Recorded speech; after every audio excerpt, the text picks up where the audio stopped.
안녕하세요. 태국에서 6개월간의 스틴트 생활을 마치고 온 가천대학교 16학번 나사렛 류하은 순장입니다. 코로나로 인해 회관에 직접 가지 못하고 이렇게 영상으로 관증을 하게 되었는데요. 아쉬운 마음도 크지만 태국에서 온라인으로도 하나님의 은혜와 사랑이 충분히 전달된다는 것을 경험했기 때문에 기대하는 마음으로 관증을 해보도록 하겠습니다. 저는 저의 스틴트 여정을 돌아보며 기적과 은혜라는 단어로 동역자분들께 이 삶을 나눠보려고 합니다. 먼저 저의 스틴트 삶은 매 순간이 기적이었습니다. 첫 번째로는 상황을 이끌어주신 기적입니다. 사실 출국을 할 당시에도 코로나가 심해서 해외로의 출국은 드문 일이었고 특히 태국으로 갈 수 있는 비자가 마땅하지 않았습니다. 하지만 저희의 예정된 출국일 즈음에 STV, 즉 특별여행 비자가 생겼고 저희는 그 비자를 통해서 태국에 들어올 수 있었습니다.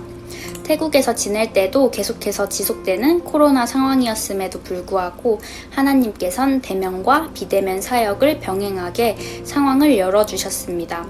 저희는 기회가 될 때마다 태국 간사님들과 모여 요리를 해먹고 교회에 가고 선교사님 자녀와 노는 등 함께 시간을 보내며 가까워져 갈 수 있었습니다.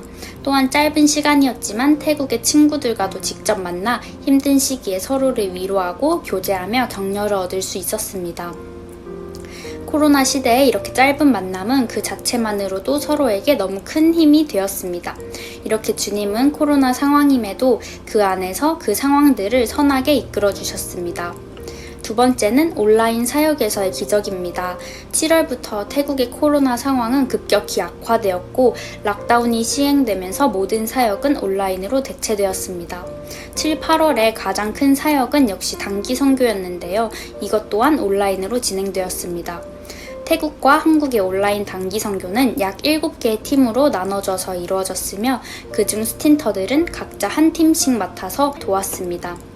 온라인 선교를 준비하는 과정은 매 순간 순탄치만은 않았습니다. 온라인 상황이었기 때문에 프로그램, 시간 분배, 줌 컨트롤 등 모든 것이 철저하게 준비되어야 했습니다.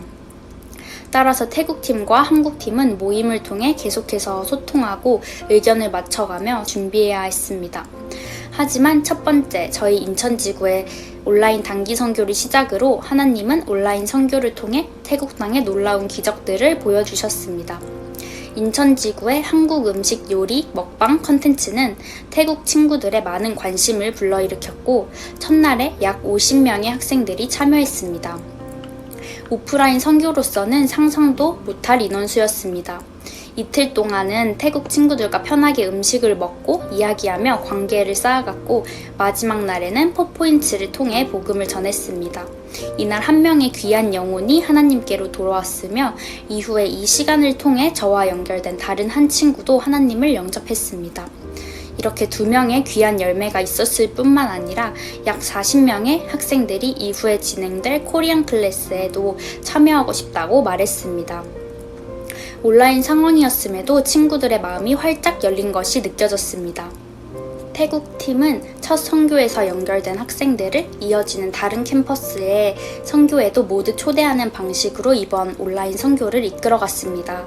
그래서 태국 친구들은 계속해서 다양한 프로그램에 참여할 수 있었고 처음에는 단단하던 이들의 마음도 계속해서 복음을 들으며 부드러워지는 것이 보였습니다. 이후에 8월 한 달 동안 총 4번의 온라인 선교를 통해서 무려 16명의 친구들이 하나님을 영접했습니다. 100년의 선교 역사가 있지만 기독교 비율이 1%도 안 되는 이 태국 땅에서 정말 기적 같은 일이었습니다. 모두가 안 된다고 하는 코로나 시대에 온라인으로의 선교는 불가능해 보이고 벅차 보였지만 주님은 그랬기에 더욱 주님의 일하심을 나타내셨고 주님 안에서 불가능은 없다라는 것을 눈앞에 보여주셨습니다. 스틴트의 삶을 통해서 길을 만드시는 주님의 기적으로 가득 찬 새 길을 함께 걸어갈 수 있어서 참 감사했습니다. 그리고 마지막으로 나누고 싶은 것은 하나님의 은혜입니다. 사실 스틴터로 태국에 있는 동안 언제나 성령 충만하고 주님과 깊은 교제를 했던 것은 아닙니다. 특히 7, 8월에는 계속해서 악화되는 코로나 상황과 여러 가지 상황들로 인해서 무료하고 영적으로도 많이 무너져 있었습니다. 그리고 그렇게 성령 충만하지 못한 상태로 한국까지 오게 되었고 격리 중에도 저의 상태는 좋지 못했습니다. 하지만 격리 중 새벽 예배를 통해 하나님은 저를 회복시키셨고 큰 깨달음을 주셨습니다. 엘가나는 제사를 드릴 때마다 그 제물의 고기를 그의 아내 브닌나와 그 자녀들에게 나누어 주고 특별히 한나를 사랑하여 그녀에게 두 몫을 주었다. 그러나 여호와께서는 한나에게 자식을 주시지 않았다. 사무엘상 1장 4절에서 5절 말씀. 아멘. 이 말씀을 통해서 하나님은 우리 인생에서 되게도 하시고 안 되게도 하시는 분임을 깨달았습니다. 그리고 그 어떤 경우에도 하나님은 우리를 가장 사랑하시며 모든 일에는 다 뜻이 있음을 알았습니다. 저는 태국에서 그리고 한국에서 하게 하시는 하나님 앞에서는 기뻐했지만 못하게 하시는 하나님 앞에서는 기뻐하지 못하고 그 뜻을 이해하지 못했습니다. 하지만 그럼에도 이렇게 매일 넘어지고 하나님을 신뢰하지 못한 저였음에도 태국에서의 모든 날 동안 하나님은 연약한 저를 사용하셔서 복음을 전하게 하시고 주님의 사랑을 전하게 하셨습니다. 앞에서 말씀드린 많은 사역과 태국 친구들과의 순모임 등이 눈으로 보기에는 제가 한 것처럼 보일 수 있습니다. 하지만 저는 너무 부족한 사람이었고 모든 것을 이끄신 분은 주님이셨습니다. 내가 누려왔던 모든 것들이, 내가 지나왔던 모든 시간이, 내가 걸어왔던 모든 순간이 당연한 것 아니라 은혜였소. 저의 스틴트 삶은 모든 것이 하나님의 은혜였습니다. 코로나 시대 모든 것이 불가능해 보이지만 여전히 하나님은 선하시며 여전히 하나님은 일하십니다. 지금까지 저의 부족한 간증을 들어주셔서 감사합니다.